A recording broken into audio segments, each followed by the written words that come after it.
신명기 1장 1절에서 18절 말씀입니다.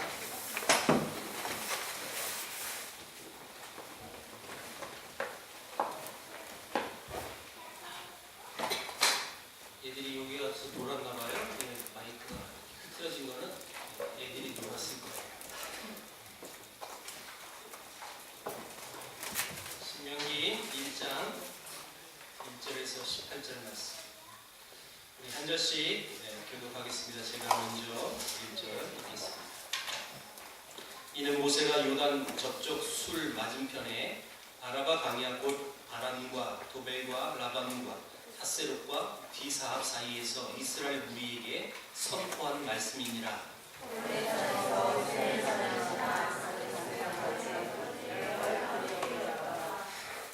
마흔째 해 11째 달 그달 첫째 날에 모세가 이스라엘 자손에게 여호와께서 그들을 위하여 자기에게 주신 명령을 다 알렸으나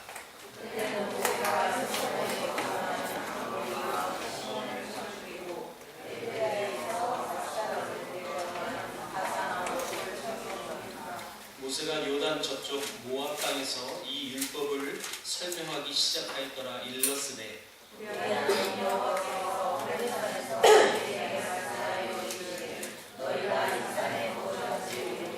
방향을 돌려 행진하여 아모리 족속의 산지로 가고 그 근방 곳곳으로 가고 아라바와 산지와 평지와 네겝과 해변과 가나안 족속의 땅과 레바논과 그 큰 강 유브라데까지 가라. 내가 너희의 조상 아브라함과 이삭과 야곱에게 맹세하여 그들과 그들의 후손에게 주리라. 땅이 너희 앞에 있으니 들어가서 그 땅을 차지할지니라. 그때 내가 너희에게 말하여 이르기를 나는 홀로 너희의 짐을 질 수 없도다. 너희의 하나님 여호와께서 너희를 번성하게 하셨으므로 너희가 오늘날 하늘의 별같이 많거니와 너희 조상의 하나님 여호와께서 너희를 현재보다 1000배나 많게 하시며 너희에게 허락하신 것과 같이 너희에게 복 주시기를 원하노라.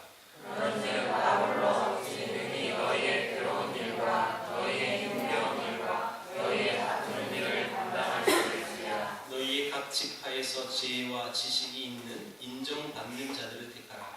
내가 그들을 세워 너희 수령을 삼으리라 한즉 너희가 내게 대답하여 이르기를 당신의 말씀대로 하는 것이 좋아하기에 내가 너희 지파의 수령으로 지혜가 있고 인정받는 자들을 취하여 너희 수령을 삼되 곧 각 지파를 따라 1000부장과 100부장과 50부장과 10부장과 조장을 삼고 내가 그때 너희의 재판장들에게 명하여 이르기를 너희가 너희의 형제 중에서 선자를 들을 때 3만간의 공정히 판결할 것이며 그들 중에 있는 하국인에게도 그리할 것이라. 재판은 하나님께 속한 것인즉 너희는 재판할 때에 외모를 보지 말고 귀천을 차별 없이 듣고 사람의 낯을 두려워하지 말 것이며 스스로 결단하기 어려운 일이 있거든 내게로 돌리라. 내가 드리리라 하였고 내가 너희의 행할 모든 일을 그때 너희에게 다 명령하였느니라. 아멘. 신명기라는 말은 두 번째 율법이라는 뜻입니다. 왜 두 번째일까요? 첫 번째가 있었다라는 거죠. 신명기 첫 부분 1장에서 4장은 과거의 역사를 뒤돌아보는 말씀이에요. 출애굽기 19장 4절에서 6절을 보면 홍해를 건너 애국을 탈출한 이스라엘 백성들이 모세와 함께 시내산으로 먼저 갑니다. 거기서부터 하나님으로부터 세계가 다 내 것인데 그 중에서도 너는 나의 소유다라는 말씀을 듣습니다. 여러분 이 말씀은 단순히 이 세상도 하나님의 것이고 너도 하나님의 것이다 그런 어떤 밋밋한 말씀이 아니라 온 세상이 다 하나님이 창조하신 하나님의 것, 하나님의 소유이지만 그 중에서도 특별히 너는 하나님의 소유다.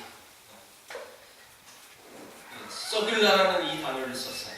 이것은 신랑이 신부에게 결혼 반지를 끼워주면서 고백하듯이 신부인 하나님의 백성을 지극히 바라보시면서 너는 나의 가장 보배로운 보배, 신부 같은 존재, 그렇게 고백하는 것과 똑같은 것입니다. 그런데 그런 사랑의 고백을 하신 하나님이 주신 것이 바로 십계명이라는 그것을 비롯한 율법인데, 그런데 하나님의 이 사랑의 고백을 받은 이스라엘 백성들은 그 하나님의 말씀 앞에 불순종합니다. 마치 사랑 고백을 받은 한 여자가 양다리 거쳐서 또 다른 남자를 만나서 연애를 하는 것 같은 그런 삶을 사는 것이 이스라엘 백성들의 삶이었어요. 그렇게 살아온 출애굽 1세들은 이제 다 죽고, 여러분 잘 알듯이 딱 2명만 여러분 안 죽고 가나안 땅에 들어가죠. 자, 우리 교회 성도들의 성경 수준을 알아보려고 질문해 봅니다. 누구와 누구죠? 두 사람 안 죽고, 1세대 중에 안 죽고 두 사람만 가나안 땅에 살아서 들어간 사람. 여호수아, 갈렙. 제 기대를 여러분 충족시켜 주셔서 감사합니다. 몰랐는데, 그래서 말을 못했는데 그 사람은 덤으로 따라가는 거예요. 여호수아, 갈렙만 제외하고 모세도 가나안 땅에 들어가지 못하고 이 신명기 이 말씀을 다 하고 모세는 죽는 겁니다. 그러면 보세요. 1세대는 2명 외에는 다 죽었어요. 그리고 그의 자녀 세대인 2세대들을 모아놓고 지금 모압 평지에서 이 메시지를 다시 말하는 사람이 모세예요. 이 2세대들은 1세대들처럼 10가지 재앙 경험해보지도 않았습니다. 홍해의 체험도 해보지 못했습니다. 마라의 스물이 변하는 기적도 그들은 체험하지 못했습니다. 그들을 모아놓고 다시 리마인드 하는 거예요. 40년 동안 하나님이 어떻게 인도하셨는지 그래서 다 일일이 고백해요. 왜요? 마치 부모는 뜨거운 신앙의 체험을 해서 내 자녀들이 나와 똑같은 그 길을 가기를 원하여 그렇게 수고하고 했어요. 아침에 주일날 교회 가려고 그렇게 깨우고 안 일어나는 그 자녀 깨워서 교회 데려가려고 그런 마음의 자세로 이렇게 이 아이들에게, 이 후세들에게 일러주려고 했던 그 마음처럼 그런 일을 지금 모세가 하고 있는 거예요. 여러분, 내가 그 맛을 알았고 신앙이 무엇인지 알았기 때문에 우리 부모 세대는 내 자녀가 나와 같은 그 신앙의 맛을 알고 그래서 하나님을 온전히 섬길 수 있는 신앙인으로 자라기를 원하는 그런 마음으로 살아가요. 근데 우리 부모들이 늘 하는 말이 똑같아요. 다 내 뜻대로 안 된다. 어렸을 때는 되는데 이제 머리 컸다고 이제 말도 안 듣고 교회 가자고 해도 안 가고 용돈을 안 준다고 했더니 용돈 안 받아도 된다고 그러고 이제 자기 힘으로 살 수 있는 어떤 형편에 이르렀으니까 옛날에는 그 용돈으로 미끼가 돼가지고 그렇게 꼬여서 이렇게 교회를 데려왔는데 지금 그것도 안 되고 어려움이 많은 거예요. 여러분, 이런 2세들의 신앙을 위해서 지금 이 모세가 이런 끌어오르는 마음을 가지고 이 신명기를 기록하는 것입니다. 그래서 이 모세의 최대 고민은 어떻게 해야 이 후손들이 신앙에 철이 들게 할까? 자녀가 철들지 않은 자녀를 둔 부모는 기도 제목이 오직 한 가지예요. 그놈이 철 좀 들으려고 그렇게 기도하죠. 고물상에 가서 철 사오면 되나요? 철을 들게 하면 철 드나요? 그렇게 해서 철 들면 100번 더 할 거예요. 그렇죠? 네. 나를 비웃지 말아요. 나도 아재. 그게 철 드는 건 아니잖아요. 근데 여러분 보세요. 5절을 한번 보세요. 자, 5절이 오늘 핵심 구절이에요. 5절이 같이 읽어봅니다. 5절 시작. 모세가 요단 저쪽 모압 땅에서 이 율법을 설명하기 시작하였더라. 일렀으되 하면서 6절부터 그 율법에 대해서 설명을 하는 거예요. 또. 근데 뭐가 이게 핵심이에요? 그냥 그저 그런 성경 구절 아닙니까? 여기 무슨 중요한 메시지도 있는 것도 아닌데 이 율법을 설명하였더라 했을 때 이 설명이라는 이 히브리어가 우물이라는 뜻입니다. 우물. 그럼 보세요. 모압 땅에서 이 율법을 우물하기 시작했더라. 뭐 이런 걸까요? 네. 우물은 뭐예요? 네. 여러분, 우물이 있어요. 우리 젊은 세대는 이거를 몰라서, 제가 어렸을 때만 해도 우물이 있는 걸 알고 있었고, 네. 그 우물에서 물을 길러가지고, 공동 우물을 가지고 그 물 길러서 집에 가서 식수도 하고, 이런 경험이 저도 있어요. 세월이 지나니까 두레박으로 안 하고 이 펌프, 손으로 펌프하는 거 열심히 하면 뚝 나와요. 젊은이들이 이건 어디 볼 수도 없었고 경험도 못 해봤을 거예요. 나는 몰라요. 여러분들 젊은 것들이에요. 설명이라는 이 히브리어가, 자 보세요. 우물이라는 이 우물의 존재성, 이게 가치가 있으려면 그 안에서 물을 길러내는 거예요. 길러서 그 물을 떠올리는 게 우물의 존재성이 필요한 거죠. 그냥 우물만 존재하면, 그 우물을 못 퍼내면 여러분 아무 의미가 없는 거잖아요. 근데 왜 설명이라는 단어를 히브리어로 우물이라는 뜻으로 해놨을까요? 이 설명을 이런 물을 길러야 되는 거예요. 그래서 다시 그 물을 떠서 그 물로 먹고 살아가야 하는 거거든요. 그런 차원에서 이 말을 한 겁니다. 말하자면 모세는 이미 40년 전에 시내산에서 주신 하나님의 그 율법을 지금 모압 평지에서 다시 우물을 퍼올리듯이 다시 퍼올리고 있다라는 거예요. 그게 설명하고 있다라는 거예요. 40년 전에 시내산에서 하나님이 주셨던 그 율법. 우물에서 물을 퍼올리는 것은 흐르는 개울물에 얼굴을 쳐박아 놓고 물을 마시는 것과 다른 것입니다. 반드시 우물이라는 것은 누군가는 여러분 퍼올려야 그 물을 여러분 기를 수 있어요. 모세는 지금 우물에서 물을 퍼올리듯이 하나님의 말씀에서 하나님의 은혜의 역사와 그 뜻을 퍼올려서 출애굽 2세들에게 그 은혜의 말씀을 다시 설명하고 있는 거예요.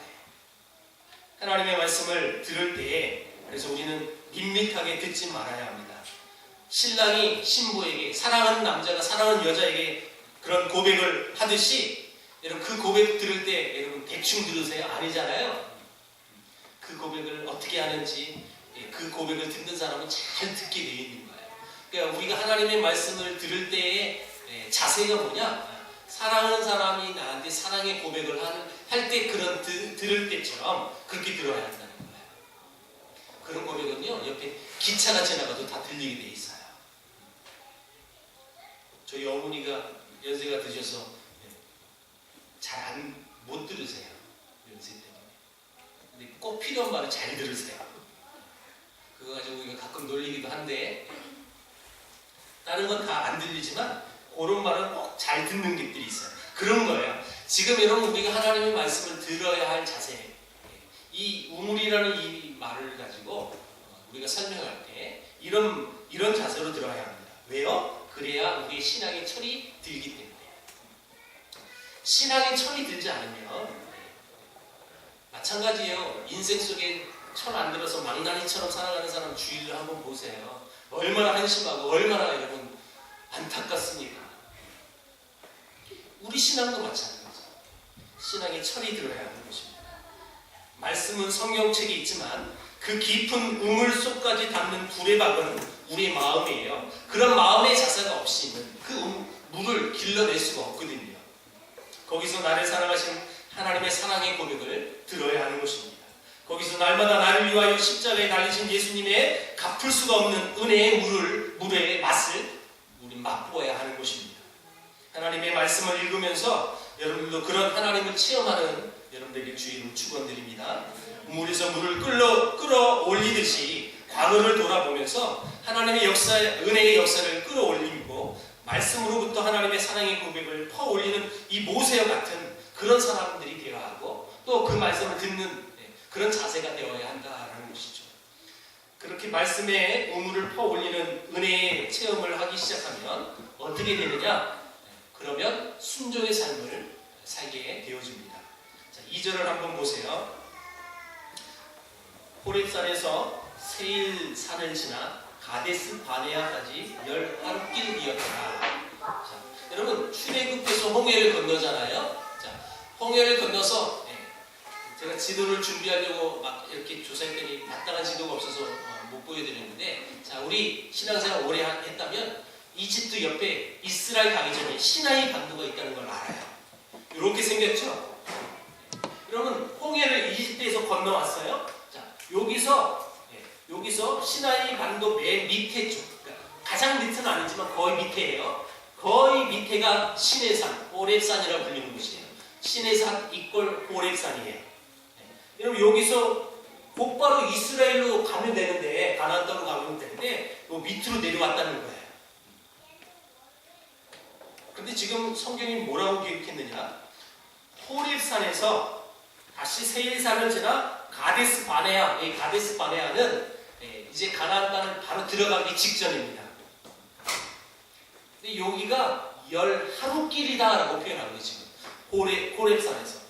다시 말하면 이 호렙산 시나이 반도로 안 내려가고 여기서 바로 갔으면 일주일 만에 갈 수 있는 거리예요. 가나안 땅까지. 그런데 밑으로 내려왔기 때문에 더 걸린 거죠. 여기서부터 다시 가려면 10하루길 걸리는데, 자, 근데 이 10하루길을 얼마 만에 갔느냐? 총 40년 만에 갔다 하는 거예요. 240km 정도 된답니다. 그럼 충분히 10하루면 충분히 걸어갈 수 있는 길인데, 그런데 이 이스라엘 백성들은 40년 만에 10하루길을 40년 만에 갔다는 것은 그들이 순종하지 않았다라는 뜻이에요. 불순종했다라는 것입니다. 흔히 기적 체험이 없어서 순종하지 못한다고 하지만, 순종은 그런 체험의 문제가 아니라 그 마음속에 원망하고 불평하는 그런 죄성의 문제지, 기적의 체험이 없어서 난 순종 못합니다, 그것이 아니라는 거예요. 자, 여러분, 이 본문의 지금 이 메시지를 듣는 사람들은 2세대 사람들입니다. 40년이 지난 시대였으니까. 근데 이 1세대처럼 10가지 재앙도 경험하지 못했고 홍해의 기적도 체험하지 못했습니다. 그러나 그들은 하나님을 믿어요. 자, 6절에서 7절, 8절을 다 같이 읽어봅니다. 자, 6절, 7절, 8절 시작. 우리 하나님 여호와께서 호렙산에서 우리에게 말씀하여 이르시기를 너희가 이 산에 거주한 지 오래니 방향을 돌려 행진하여 아모리 족속의 산지로 가고 그 근방 곳곳으로 가고 아라바와 산지와 평지와 네겝과 해변과 가나안 족속의 땅과 레바논과 흠과 유브라까지 가라. 내가 너희의 조상 아브라함과 이삭과 야곱에게 맹세하여 그들과 그들의 후손에게 주리라 한 땅이 너희 앞에 있으니 들어가서 그 땅을 차지할지니라. 하나님께서 우리에게 가라고 말씀하시거나 또 주리라라고 말씀하실 때에는 그 어떤 약속을 하셨다면 그것은 그냥 주는 게 아니에요. 그것은 하나님이 말씀하신 그 부분에 대해서 이미 너에게 다 양도되었다, 그런 뜻이기도 해요. 그리고 우리는 그것을 믿고 따르는 것입니다. 순종하면 되는 것이죠. 나중에 여리고성을 공격할 때 이 사람들은 하나님의 말씀에 따라서 침묵의 행진을 합니다. 그렇죠? 어떤 전쟁도 없이 여리고성은 무너지게 되어져요. 이스라엘 백성들은 광야에서 하나님의 인도를 받으면서 너무나도 말이 많았고 원망이 많았습니다. 조금만 자기 생각과 맞지 않고 자기 몸이 조금만 불편해지면, 또 조금만 먹을 것이 떨어지면 모세에게 우리를 강에서 죽이려고 우리를 출애굽시켰냐? 이렇게 따져 물었어요. 이 하나님의 비밀을 제대로 알면 그러지 않았을 것인데, 수박 장수가 신호를 무시하고 트럭을 운전하다가 경찰차를 만났습니다. 수박 장수는 백밀러를 통해서 경찰차가 자기 차를 따라오는 것을 느꼈고, 그래서 일단 튀고 보자. 그래서 골목골목으로 들어갔습니다. 그런데 경찰차는 계속 자기 차를 쫓아옵니다. 이러다가 더 큰일을 당할까봐 결국 골목에서 차를 세우고 내렸습니다. 그러자 동시에 경찰관도 차에서 내렸는데, 경찰관이 그 수박 장수에게 하는 말이 이랬습니다. 너희 정말 수박 사먹기 너무 힘들어서 이랬대요. 이 수박 장수는 자기를 어떤 딱지를 끊으려고 경찰차가 따라오는 줄 알았고, 오해가 있었다는 거죠. 마찬가지예요. 이스라엘이 하나님의 마음과 계획을 모르고 사니까 그렇게 원망하고 말이 많고 매사가 불평이었어요. 이럴 때면 신앙의 철이 덜 드는 거죠. 그래서 요한 1서 2장 12절 14절 이것은 내일 우리 묵상 본문이에요. 내일 묵상 본문을 이 주일 오후 예배 때 강구하는 거예요. 꼭 하라고. 요즘 요한 1서를 보고 있죠? 내일 본문, 이 묵상 본문은 어린아이 신앙과 아비 신앙을 대조합니다. 제가 이 요한일서 수요일날 강의할 때도 이 말씀을 전한 적이 있어요. 분명히 제가 기억이 있습니다. 아이들아, 내가 너희에게 쓴 것은 너희가 아버지를 알았으며. 다시 말하면 이 아이는 그냥 갓난아기가 아니라 이 아이의 구분점은, 헬라에서 구분점은 요즘 말로 말하면 우리 시구에게는 청소년이에요. 몸은 다 컸지만 아직 성숙함이 아직 없는 그런 아이를 뜻할 때 쓰는 용어예요. 그 다음에 나오는 구절이 아비들아 내가 너희에게 쓴 것은 너희가 태초부터 계신 일을 알았으며. 그러니까 이 아이의 신앙과 아비의 신앙을 비교했는데 아이 신앙은 어떻게 했느냐? 너희가 아버지를 알았으며. 하나님을 알지만 깊은 신앙의 연주는 없다라는 거예요. 그냥 하나님이 계시다. 하나님이 나를 사랑하시는 그 정도의 신앙을 갖고 있는 것이 아이의 신앙인데 아비의 신앙은 어떻게 고백하느냐? 태초부터 계신 일을 알았으며. 다시 말하면 아비 신앙은 아주 깊은 신앙인데 그 아비의 신앙의 고백이 뭐냐? 하나님은 태초부터 계신 하나님이다. 이렇게 믿고 있는 거예요. 그 신앙의 깊이가 굉장히 깊다는 거죠. 아이의 신앙과 이 아비의 신앙은 차원이 다른 신앙입니다. 아버지의 신앙, 아비의 신앙은 세상이 시작되기 전부터 그리고 이 세상 끝날까지 영원부터 영원까지 세상을 통치하고 보호하고 다스리며 또 섭리의 계획을 가지고 계시는, 그래서 인도하시는 목자 같은 하나님이라는 사실을 알고 있었고 그렇게 고백한다는 거예요. 그것이 아비 신앙입니다. 그 사람은 좀처럼 흔들리지 않습니다. 세상이 요란해도 떠들썩거려도 여러분 그게 순간순간 요동하지 않습니다. 이 사람은 인생이 좀 힘들어지고 어려워져도 그것 때문에 쉽게 흥분하거나 쉽게 욕하고 원망하지 않습니다. 무덤이 참아냅니다. 여러분, 이렇게까지 이스라엘 백성들의 입이 다물어지는, 철이 드는 그 시간이 무려 40년 걸렸다, 그런 의미예요. 아비의 신앙은 어떤 조금의 불편함이 와도 다 이겨내는 거예요. 그냥 후후 웃으면서 넘길 수 있는 거예요. 그게 아비 신앙이에요. 그 사람은 하나님을 영원부터 영원까지 계신 하나님이라는 것을 알았고 그렇게 고백하는 사람. 그러나 신앙이 어린 사람은 그냥 하나님을 알았으며 이렇게 단순히 표현하는 거예요. 차원이 다르죠? 바라기는 우리 세계를 품은 모든 성도는 아비 신앙에 되기 축복합니다. 그런데 이 아비 신앙까지 되어지기까지 이 과정, 그분이 어떤 하나님이신지를 깨닫기까지 지금 오늘 본문은 40년 걸렸다, 그 표현을 하는 거예요. 11이면 갈 수 있는 그 강야를 40년 동안 헤매는 후에 드디어 그 하나님을 알게 됐고 인정하게 되어집니다. 그들의 성품과 삶의 태도 속에 원망과 불평 그리고 불신이 드디어 그제서야 치유된 것이죠.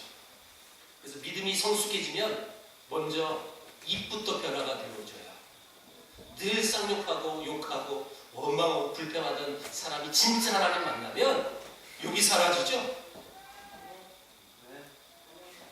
두 사람만 결혼해요. 나머지 분들은 욕도 안 해봤나 봐요. 네, 하나님을 믿고 변화되어진 사람은 입부터 바뀌는 거예요. 하나님과 또 그분 말씀 앞에서 종알가렸던 그 입이 다물어지고 누군가를 비방했던 그 비난의 입이 바뀌어지는 것입니다. 그래서 옛사람을 벗고 새 사람이 된 사람의 특징은 에베소서 4장에서 이렇게 말합니다. 그런즉 거짓을 버리고 각각 그 이웃과 더불어 참된 것을 말하라.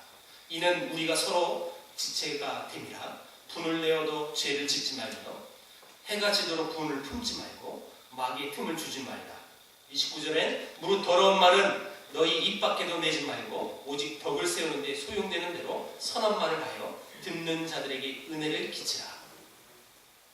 새 사람이 됐는지 아닌지를 측정할 수 있는 것, 그것은 거짓을 버리고 참된 말을 하고 있느냐, 그것을 보면 안다는 거죠. 오직 너희는 덕을 세우는데 소용되는 선한 말을 하라고 말합니다. 그리고 듣는 자들에게 은혜를 끼치는 말을 하면서 살아라. 이런 은혜를 끼치면서 살게 하려면 늘 내뱉으면 불만이고 내뱉으면 원망이고 내뱉으면 비난이고 이런 말을 하는 사람은 은혜를 끼칠 수 있는 그런 말을 할 수가 없는 거예요. 여러분, 이 40년의 방황의 가장 큰 특징은 불평입니다. 원망이었어요. 하나님을 온전히 신뢰하지 못함이에요. 여러분, 우리 세계를 품은 모든 우리 교회의 성도님들은 이런 부분에 있어서만큼은 입이 무거운 성도님들을 축복합니다. 생각의 차이라는 글에서 이런 글이 기록되어 있습니다. 10대 자녀가 반항을 하면 그건 아이가 거리에서 반항하지 않고 집에 잘 있다는 뜻이다. 지불해야 할 세금이 있다면 그건 나에게 직장과 사업장이 있기 때문이다. 파티를 하고 나서 치유할 것이 너무 많다면 그건 친구들과 내가 즐거운 시간을 보냈다는 뜻이다. 옷이 몸에 조금 낀다고 그게 느껴진다면 그건 내가 지금 현재 잘 먹고 잘 살고 있기 때문이다. 정부에 대한 불평, 불만의 소리가 많이 들리면 그건 언론의 자유가 그 나라에 있기 때문이다. 난방비가 너무 많이 나왔다면 그건 내가 따뜻하게 지금 현재 살고 있기 때문이다. 교회에서 누군가 엉터리 같은 이 화음이 들릴지라도 그건 내가 지금 들을 수 있기 때문이다. 세탁하고 다림질 해야 할 일이 너무 많이 있다면 그건 나에게 입을 옷이 많기 때문이다. 온몸이 뻐근하고 피로하다면 그건 내가 열심히 일하고 있다는 증거다. 이른 새벽 시끄러운 자명종 소리에 깼다면 그건 내가 현재 살아있다는 뜻이다. 여러분, 마음속에 나도 모르게 일궈진 불평, 불만들을 바꾸어 생각해보면 오히려 그것은 감사한 일이다라는 뜻이에요. 여러분, 오늘도 어떤 불평과 불만이 혹시 여러분들 안에 있었습니까? 그것을 생각의 차이를 바꿔보십시오. 생각의 전환을 해보시라는 거예요. 왜 우리 교회는 이렇게 많이 모여서 얘기하지 않는 교회일까요? 불평이 있나요? 그것은 뭐라고 풀이할까요? 그것은 우리 교회가 가족과 같은 그런 이유이기 때문이다. 위로가 안 돼요.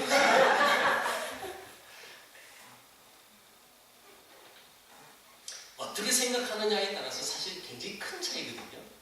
똑같은 것을 다르게 생각하면 어떤 일은 그것을 불평과 원망으로 내리지 않고 감사할 수 있는 거예요.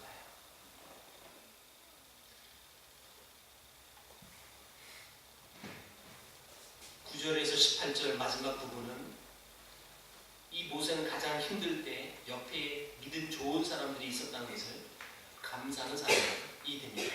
자, 9절 한번 읽어볼까요? 9절을 시작. 그때에 내가 너희에게 말하여 이르기를 나는 홀로 너희의 짐을 질 수 없도다.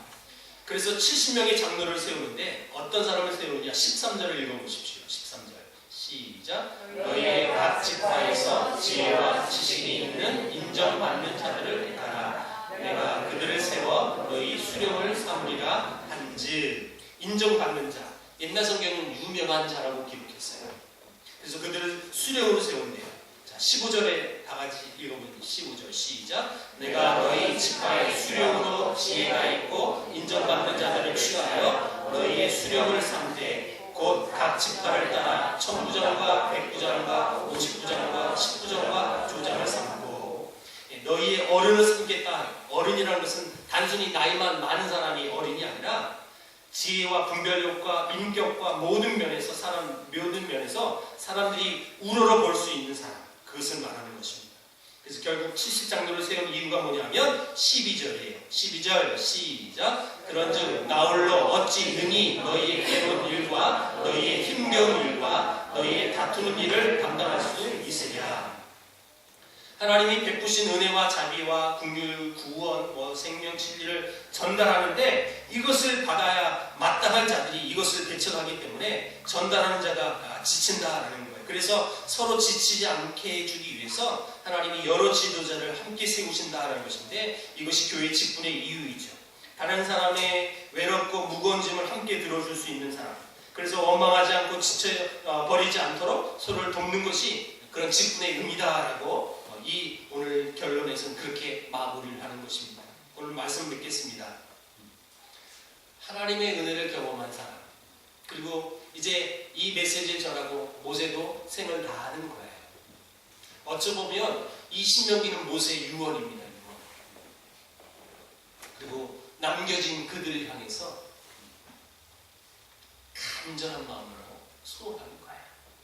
이것을 쉽게 이해가 안 되면 아까 예를 들었던 것처럼 부모님들은 여러분들이 말 잘 안 듣고 그렇게 신앙으로 키우고 싶은데 신앙으로 잘 안 크려고 하는 그 자녀를 떠올리면 아주 쉬워요. 우리 청년들은 어떻게 할게요? 교사들은요, 누구라고 말하지 마세요. 그렇게 말도 안 되는 애들을 기억하면서 그렇게 가르쳐도 말도 안 듣고 힘들어하는 애들, 그들이 온전히 세워지기 꿈꾸면서 하는 마음. 교사도 그리고 아니고 부모도 아닌 사람들은 이런 마음을 가지려면 빨리 교사를 하세요. 빨리 부모가 되라는 말을 하고 싶지는 않아요. 천천히 하세요. 때가 되면 되니까. 그런 자들을 떠올리면서 이 모세가 마지막으로 남기는 메시지예요. 은혜를 기억하면서. 신명기는 리마인드예요. 리마인드. 다시 하나님의 그 율법을 허락해 주셨던 그 말씀을 기억하면서 설명해 주는 거예요. 날마다 말씀의 의무를 퍼올리는 그런 은혜를 여러분 그들에게 퍼올려서 그 말씀의 은혜를 끼치고 싶은 마음속에 모세가 이랬다라는 거죠. 그렇다면 우리가 모세는 아니고 이 세대의 입장, 이 말씀을 듣는 자들의 입장에서 봤을 때 우리도 동일하게 그 말씀의 은혜를 퍼올려서 그 은혜를 끼치고 싶어하는 그 사람의 마음의 중심을 우리가 기억할 때 하나님, 우리도 동일하게 그 말을 전하는 저 사람처럼 하나님, 나도 그 하나님의 말씀을 내가 들을 때 그 퍼올리는 그 심정으로 그렇게 전하는 그 사람의 마음처럼 내가 이 물을 퍼올리는 마음으로 하나님의 말씀을 듣겠습니다. 그게 우리의 삶의 자세여야 한다는 것이죠. 오늘 제목 한번 다 같이 읽어봅니다. 시작. 말씀의 우물을 퍼올리자. 그 말씀의 우물을 퍼올릴 때에 여러분 하나님의 은혜가 뭔지를 알고 되고 그 사람을 잊지 않을 거예요. 앞세대 1세대들처럼 불평과 불명 그리고 늘 비난과 비판하는 그런 말로 입으로 삶을 사는 것이 아니라 하나님의 말씀의 우물을 퍼올림으로 인해서 하나님의 은혜를 기억할 때 그게 다 소화가 되는 거예요. 아비의 신앙처럼, 아이들의 신앙이 아닌 아비 신앙처럼 태초에 계신 그 하나님의 그 섭리를 이해하고 조금 어려워도 웃어 넘길 수 있는, 조금 불편해도 넉넉히 이겨낼 수 있는 그 비밀은 말씀의 우물을 퍼올리는 그 심정으로 이 땅을 살아갈 때 이게 가능하다는 것입니다. 이 은혜를 여러분 날마다 누리는 우리 세계를 부른 모든 성도들 되길 주의 이름으로 축원드립니다. 기도하겠습니다.